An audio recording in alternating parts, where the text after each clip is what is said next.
Bonjour, ravi de vous retrouver dans ce jardin avec vous quelques instants pour voir comment se passe votre défi de 10 jours sans juger. C'est le défi que je vous ai lancé dans la vidéo précédente, alors j'espère que vous avez pris ce défi, c'est amusant. Et puis en plus d'être amusant, c'est un défi qui va vraiment vous permettre de mieux vous connaître. Et je vous rappelle que mieux se connaître, c'est la clé pour sortir de la souffrance, de l'inconscience, des mécanismes automatiques, des cercles vicieux qui nous amènent dans la souffrance et le stress. La connaissance de soi nous libère.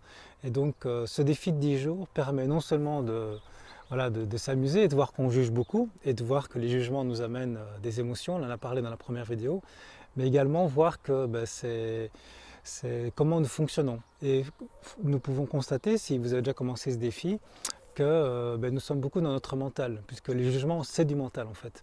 Les jugements, ce sont en fait des étiquettes sur tout, et nous mettons des étiquettes sur tout. Notre mental est un peu là pour nous protéger, dans son mode survie, il n'arrête pas d'étiqueter le réel pour éviter que nous puissions être malheureux. Donc en fait, il anticipe le négatif. Il enregistre dans sa mémoire tout ce qui nous a causé de la peine ou de la souffrance, donc il met des étiquettes sur tout ça et il projette tout ça dans un avenir pour nous protéger. C'est pas du tout, le mental n'est pas quelque chose de mauvais, hein, parce qu'il y a des gens qui disent qu'il faut arrêter de penser, il faut absolument lutter contre le mental. Le mental est une très bonne chose dans un environnement où notre survie est en jeu, c'est intéressant. Heureusement qu'on a une mémoire que le serpent est dangereux ou que le feu fait mal, c'est très utile. C'est juste que le mental va parfois nous prendre en otage et on va en fait en devenir esclave. Et l'idée, c'est de retrouver la puissance intérieure, de retrouver une liberté par rapport à ce mental, ne pas en être esclave, mais plutôt l'utiliser pour ce qu'il est, un outil extraordinaire pour vivre dans le réel, dans notre vie. Alors je voulais faire une deuxième vidéo sur l'art du non-jugement parce que c'est vraiment un art et certains ont posé des questions. Si je ne juge pas, qu'est-ce que je fais? Et puis est-ce que je ne vais pas manquer de spontanéité si je ne juge pas? Alors peut-être la deuxième question c'est intéressant, enfin la deuxième réflexion, si je ne juge pas, qu'est-ce que je fais? Et est-ce que je ne vais pas manquer de spontanéité? Je vais arriver à le dire. Donc est-ce que je ne vais pas être moins spontané si je ne juge pas? Eh bien écoutez, en fait c'est tout le contraire, puisque quand on juge, on est tout sauf spontané. Quand on juge, on n'est pas du tout spontané, puisqu'en fait, qu'est-ce qu'on fait quand on juge? On ne fait que répéter, euh, ressortir des vieilles étiquettes que nous avons appris sur ce qui est bien, sur ce qui est mal, sur ce qui est beau, sur ce qui n'est pas beau, sur ce qui est sympa, pas sympa, et des jugements qu'on a entendus à gauche, à droite, et qu'on répète un peu comme des perroquets. Donc les jugements viennent toujours du passé, et je crois qu'on en avait parlé, c'est-à-dire qu'en fait, ça vient de nos conditionnements, et puis ça vient de tout ce qu'on entend autour de nous, qu'on enregistre, et bien sûr de nos expériences. Si par exemple, on m'a dit que j'étais nul, ou que j'ai raté un examen, et j'en ai déduit que j'étais nul, c'est un jugement sur moi-même, eh bien c'est du passé, c'est-à-dire qu'en fait, qui suis-je vraiment? Je ne sais pas. Il y a juste un moment donné où une expérience particulière, j'ai vécu une expérience particulière, j'ai eu un résultat, mais ça ne dit rien sur moi finalement. C'est juste peut-être que voilà, avec le niveau d'énergie et le niveau de compétence et l'environnement que j'avais à ce moment-là, j'ai produit tel résultat. Mais rien ne dit que je pourrais, dans un autre contexte, avec une bonne nuit de sommeil ou un autre environnement, produire tout à fait autre chose. Donc on l'a vu que les jugements sont toujours biaisés, sont toujours faux, parce qu'ils ne sont pas réels, le réel est beaucoup plus complexe. Ils sont dichotomiques, donc c'est bien ou c'est mal, c'est je suis nul ou je suis pas nul, il est sympa ou il n'est pas sympa, il est con ou il n'est pas con. Vous voyez, les jugements sont très dichotomiques, sont peu nuancés finalement et donc ne traduisent pas, c'est partiel et c'est partiel, ça ne traduit pas vraiment la réalité. Donc d'où l'intérêt d'arrêter de juger. Et donc justement, si j'arrête de juger, c'est là que je vais faire émerger quelque chose de beaucoup plus spontané, en tout cas de beaucoup plus naturel. Spontané, c'est vrai que ça dépend. Parfois les jugements s'affusent par habitude, on est comme des perroquets, on répète des jugements. Mais finalement, est-ce que je suis spontané quand je juge? Ben, en fait non, pas du tout. C'est intéressant quand je vois les gens qui donnent leur avis sur telle politique ou tel homme politique et quand on creuse un peu d'où vient leur avis, ben en fait ils répètent ce qu'ils ont lu quelque part ou ce qu'ils ont entendu et quand on creuse encore, ben, finalement on n'en sait rien. Et donc on a comme ça plein de jugements à la tête et ce n'est pas du tout une preuve d'intelligence de juger en fait, on se rend compte. Alors c'est pas parce qu'on juge qu'on n'est pas intelligent, mais n'importe quel imbécile peut juger en fait. Ne pas juger, ça demande ne pas les juger, ça demande beaucoup plus d'intelligence, une vraie intelligence. C'est-à-dire que qu'est-ce qu'on fait si on ne juge pas? Ben, on essaie de comprendre. Et en fait, la compréhension, qui est plus de l'amour, qui est plus essayer de comprendre l'autre, de se mettre à sa place, est tout à fait le contraire du jugement. Et donc en fait, on a le choix entre aimer ou juger, ou si vous voulez, entre juger et comprendre. Et quand on comprend, on ne juge plus, et quand on juge, on ne comprend pas. Alors, oui, quand on ne juge pas, eh bien, on est peut-être apparemment moins spontané parce que d'habitude ça aurait fusé, mais en fait, on est beaucoup plus à l'écoute de nous-mêmes et donc plus authentique. Et qu'est-ce qu'on fait si on ne juge pas? C'était la question aussi qui m'a été posée et j'y réponds largement dans le livre que j'ai ici, que je tiens en main. En fait, dans ce livre, j'en ai énormément d'exemples. Je le relisais tout à l'heure parce que bon, il y a quand même 4-5 ans qu'il est sorti. Il y a vraiment beaucoup d'exemples, donc c'est très pratique avec plusieurs défis que je vous lance aussi. Et donc, effectivement, qu'est-ce que je fais si je ne juge pas? Bien, ce que j'ai noté dans le livre et ce que je vous invite à faire, c'est en fait d'exprimer votre ressenti. C'est-à-dire qu'en fait, si vous ne jugez pas, eh bien, vous allez exprimer votre ressenti. Et exprimer son ressenti, ce n'est justement pas juger. Juger, c'est du mental. Exprimer son ressenti, c'est parler avec le cœur, c'est dire ce qui est important pour nous. Par exemple, je vais dire que voilà, quelqu'un n'est pas venu à mon rendez-vous ou voilà, une personne a parlé derrière mon dos et je vais dire c'est dégueulasse ou c'est pas sympa ou elle aurait pu prévenir. Enfin, donc je vais dire que cette personne n'est pas respectueuse ou ce genre de choses. Ce sont des jugements. Je peux plutôt que de faire ça, je vais plutôt me dire, je vais plutôt dire ou me dire, peu importe si je le dis à quelqu'un ou si je me le dis à moi-même, ce qui est important c'est d'avoir ce mécanisme, ce réflexe, d'aller voir qu'est-ce que je ressens. Et donc je vais dire que je ressens de la tristesse, ou que je suis en colère, ou que je suis déçu, voilà, peu importe. Et une fois que j'ai exprimé ce sentiment, qu'est-ce que je fais? C'est l'étape suivante, c'est d'exprimer mais pourquoi je suis déçu, pourquoi je suis en colère. Et là on aurait tendance à dire, ben, je suis en colère parce qu'elle me manque de respect, parce qu'elle n'est pas respectueuse, ou parce qu'il n'est pas compétent, ou parce qu'il n'est pas gentil. On retomberait dans les jugements. Donc l'idée en fait c'est de partir des faits. Donc la personne a dit ça, ou n'est pas venue, ou voilà, n'a pas fait telle chose, je ressens telle chose. Donc j'ai appelé ça le positionnement éthique, c'est-à-dire exprimer les faits. C'est très semblable à la communication non violente si vous connaissez. J'exprime les faits, j'exprime ce que je ressens, je parle au niveau de mon cœur, entre guillemets le cœur au niveau symbolique, mes émotions. Et puis ensuite je descends encore plus bas, et c'est là que ça devient très intéressant, surtout dans les couples, où il est fondamental de communiquer comme ça. Je vais expliquer d'où vient mon émotion. Mon émotion, si je suis fâché ou je suis déçu ou je suis triste, c'est forcément qu'il y a une attente derrière ça. C'est-à-dire que je cours après quelque chose. Et je vais l'exprimer. Et exprimer une attente, exprimer un besoin ou un désir, ce n'est pas un jugement, c'est juste exprimer ce qui est présent en moi pour l'instant. Quand vous exprimez des faits, c'est un peu ça, vous exprimez ce qui est. Et donc quand vous parlez de manière très factuelle, ou vous parlez de vos besoins, de vos émotions, ben c'est un fait, c'est ce que vous ressentez. En fait, on ne peut pas rentrer en conflit avec quelqu'un qui exprime des faits, qui exprime ses émotions et qui exprime ses besoins, parce que c'est quelque chose qu'on ne peut pas nier. Si par exemple, imaginons que je suis en dispute avec quelqu'un et je lui dis tu n'es pas venu au rendez-vous, je ne peux pas dire bah si je suis venu.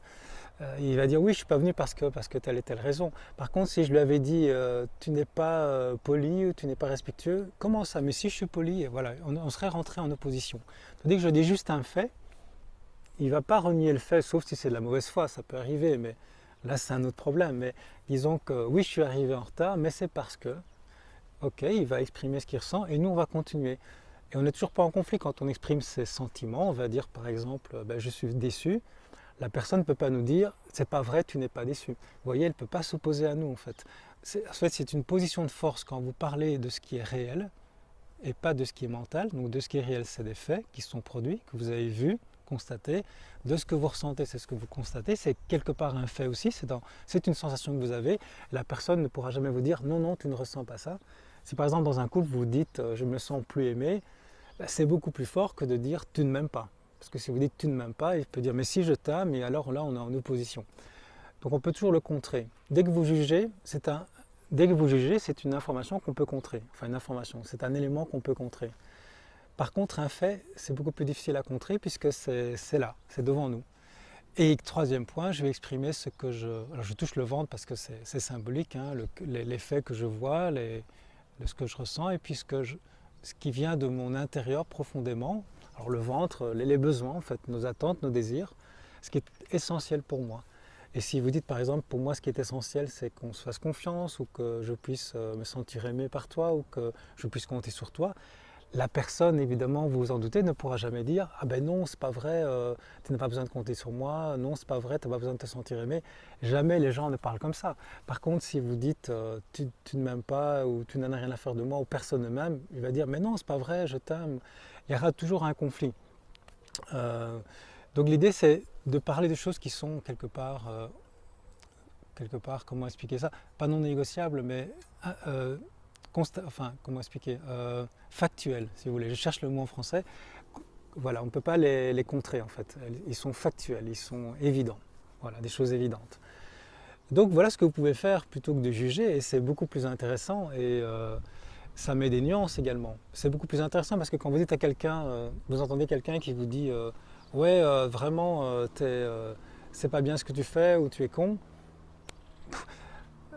En fait, vous ne savez pas trop, c'est plutôt une information qui nous dit qui ne va pas bien, mais nous, on ne sait pas trop finalement, dans le détail, ce qu'il ressent.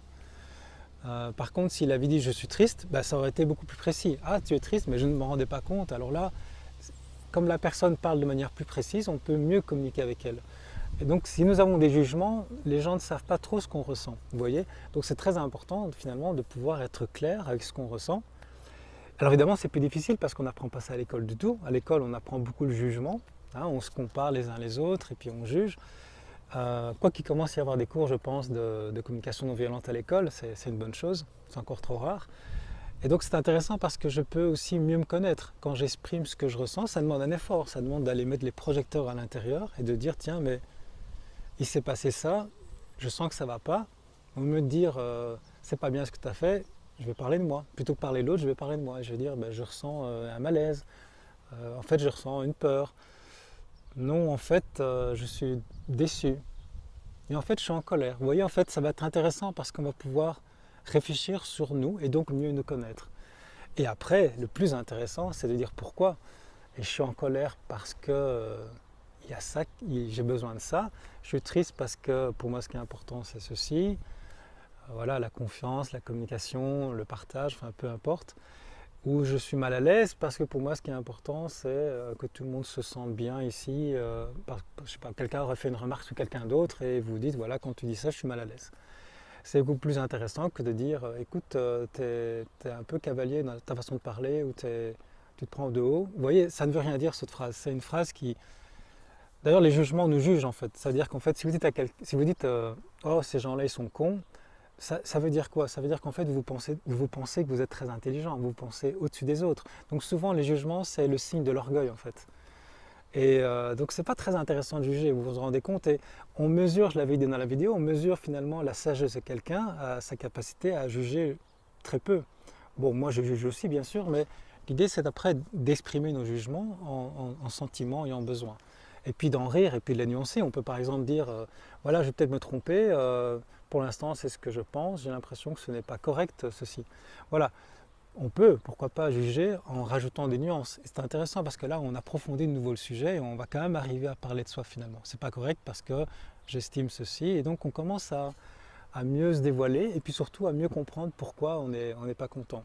C'est avant tout en fait ce défi, c'est avant tout une façon de se développer. C'est avant tout une façon de mieux se connaître et donc, comme je le disais, mieux se connaître, c'est-à-dire se libérer de toutes ces étiquettes mentales qui déclenche en nous, dans notre corps, et ça c'est bien réel, des réactions, des émotions.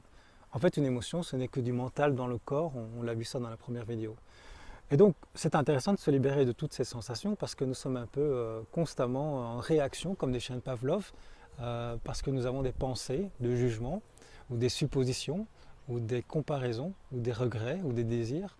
Ça devrait être comme ça ne devrait pas être comme ça. Il ne me dit pas bonjour, c'est parce qu'il ne m'aime pas. Enfin, vous voyez, ça n'arrête pas de trotter dans notre tête, ce genre de jugement.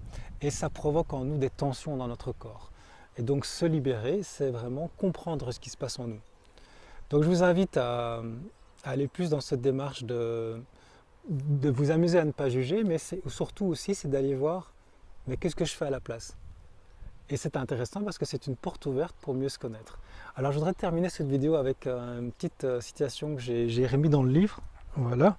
Alors j'ai mis plein de citations dans le livre, hein, mais il y en a une que je trouve, enfin ils sont vraiment toutes très chouettes je trouve, évidemment, puisque je les ai choisies. Il y en a une que je trouvais intéressant à mettre, c'est une citation d'un moine que j'adore, qui est un auteur extraordinaire. Il a écrit plusieurs livres, dont le livre Savourer. Et donc plein de livres en fait, je ferai un jour une chronique aussi. C'est Thich Nhat Hanh, je ne sais pas si vous connaissez, c'était un moine vietnamien qui est assez âgé maintenant. Je crois que c'est lui qui a créé le village des pruniers en France. Et alors il écrit cette phrase, enfin c'est juste une petite citation qui dit « La compréhension est l'essence de l'amour. La compréhension est l'essence de l'amour. Si l'on ne peut pas comprendre, l'on ne peut pas aimer. On ne peut pas aimer. » C'est-à-dire que c'est vrai que si on est dans le jugement, on n'est pas dans la compréhension. Et si on est dans la compréhension, c'est la porte ouverte à l'amour. L'amour qui n'est pas quelque chose de mental, qui est simplement un état où il n'y a plus de jugement en fait. C'est un état naturel où on se sent en connexion, on se sent bien, il n'y a plus vraiment de mots.